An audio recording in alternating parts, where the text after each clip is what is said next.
Selamat malam, salam sejahtera. Terima kasih karena bersama dengan saya di Nazilin Unity Channel. Saudara-saudara sekalian, ini satu pendedahan yang luar biasa daripada seorang ahli parlimen, Menteri Besar Perikatan Nasional.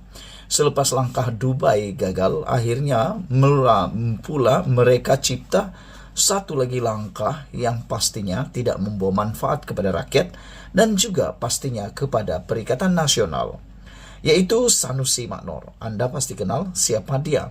Kali ini Sanusi pula mengesahkan Perikatan Nasional ada rancangan mahu tumbangkan Kerajaan Madani.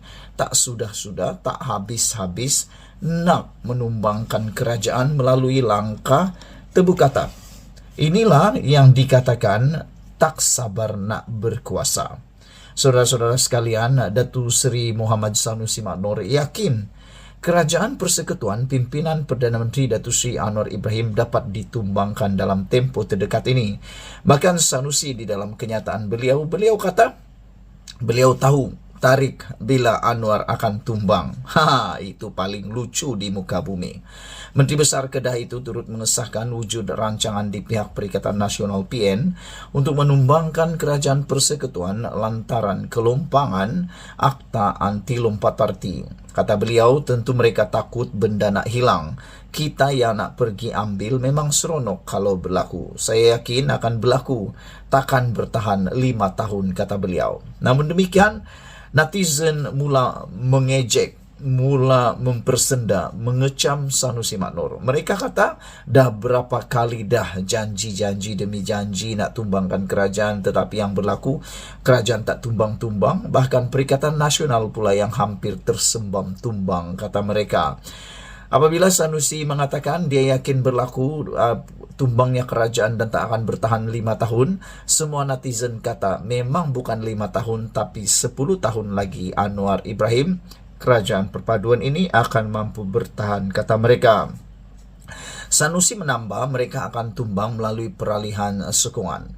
Kata Sanusi, saya tahu bila tapi tak boleh beritahu. Siapa tidur tak lena datang ambil ubat di rumah saya jampi air secawan, kata beliau.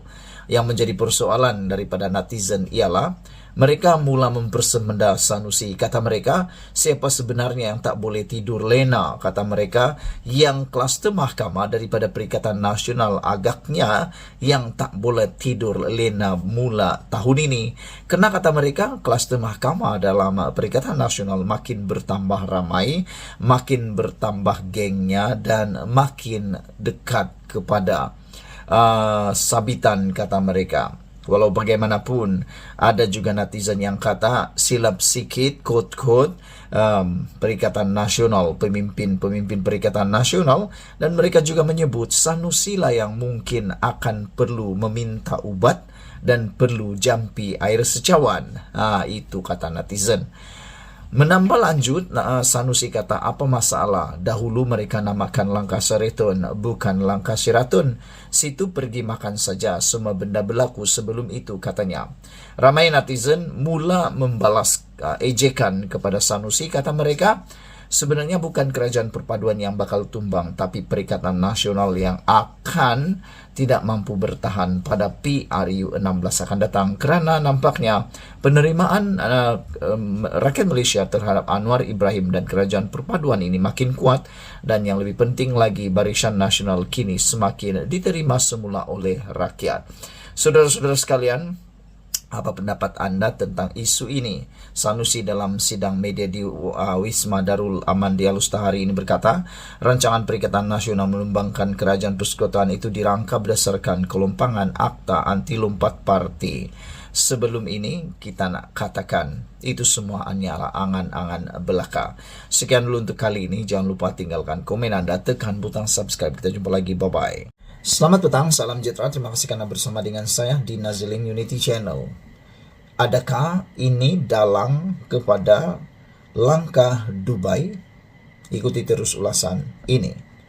Siapa pencetus sebenar langkah Dubai? Atau dengan kata lain, siapa pengkhianat, ketua pengkhianat pencetus langkah Dubai? Dan siapa dalang utamanya? Ini jawabannya. Apa juga gerakan ke arah menumbang atau menukar kerajaan adalah mengenai kuasa eksklusif, eksekutif, dan duit. Kuasa adalah bersamaan dengan duit bagi yang memegang tampuk kuasa. Bagi yang tidak berkuasa, harta yang ada boleh dibekukan atau disita. Kerana duit, ahli parlimen pembangkang berpaling tadah menyokong Perdana Menteri Anwar Ibrahim. Mereka kata mereka hendak peruntukan untuk kawasan. Justru duit memainkan peranan penting dalam apa juga gerakan menjatuh atau menaikkan kerajaan. Slogan demi agama, bangsa dan negara hanyalah penyedap kata. Yang benar-benar bersuara adalah duit. Orang putih kata money talks. Ada duit boleh cakap, tak ada duit duduk senyap-senyap.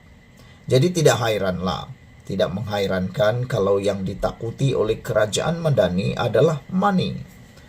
Oleh sebab itulah mana-mana pihak yang berduit atau disyaki berduit tetapi tidak menyokong kerajaan sangat dicurigai. Sejak penubuhan kerajaan perpaduan setahun lalu, agensi-agensi penguatkuasa seperti SPRM, LHDN dan PDRM telah menyiasat sesiapa sahaja yang disyakinya.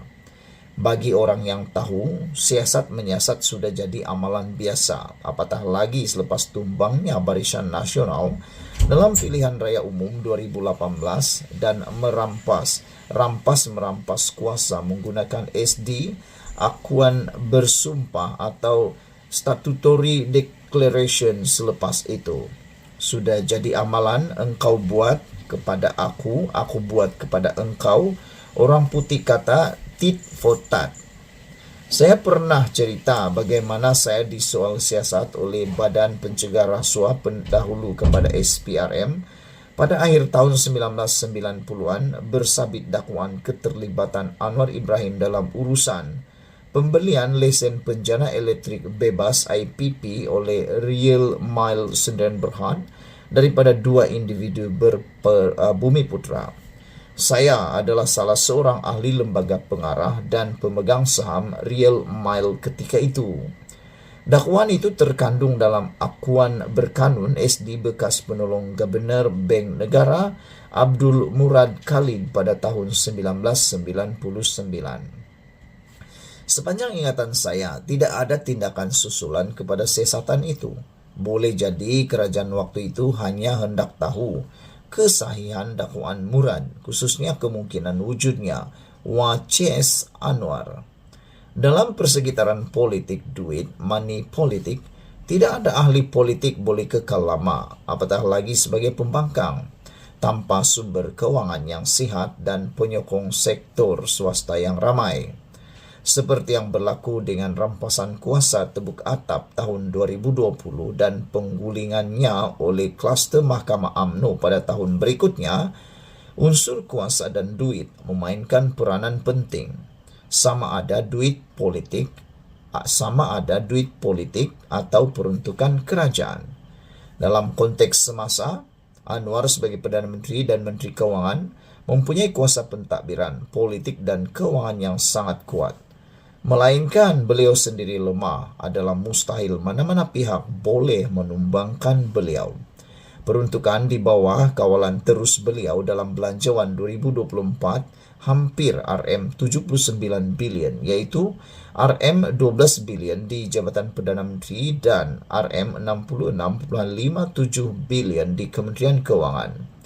Mustahil musuh beliau mempunyai kuasa pentadbiran, politik dan keuangan yang lebih besar daripada beliau. Lagipun banyak akaun mereka telah dibekukan dan harta mereka disita. Jadi apakah muslihat di sebalik hinggar-bingar mengenai langkah Dubai ini? Mungkinkah ia berasal daripada pihak kerajaan sendiri bagi meneruskan naratif dan diayah bahawa Anwar ini sentiasa dicemburui, dianiaya dan dikhianati oleh mereka yang berhati busuk? Dalam erti kata lain, Anwar sentiasa memerlukan musuh sebenar atau khayalan untuk memberi keabsahan kepada politiknya. Itulah kaedah beliau dan penyokongnya sejak zaman protes beliau pada tahun 1970-an sehingga kepada zaman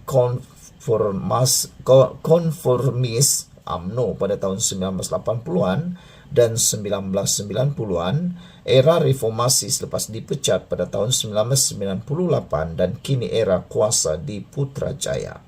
Ditulis oleh E. Kadir Jasin, ialah bekas ketua pengarang kumpulan NSTP Malaysia Berhad yang pernah menjadi penasihat media kepada Perdana Menteri. Tulisan dan ulasan ini disiarkan di media sosial dan tidak semestinya mencerminkan pendirian Nazilin Unity dan Malaysia kini. Sekian dulu untuk kali ini. Jangan lupa tinggalkan komen anda. Sila tekan butang subscribe. Malaysia kita punya, kita jaga sama-sama. Cintai Malaysiaku. Kita jumpa lagi. Bye-bye.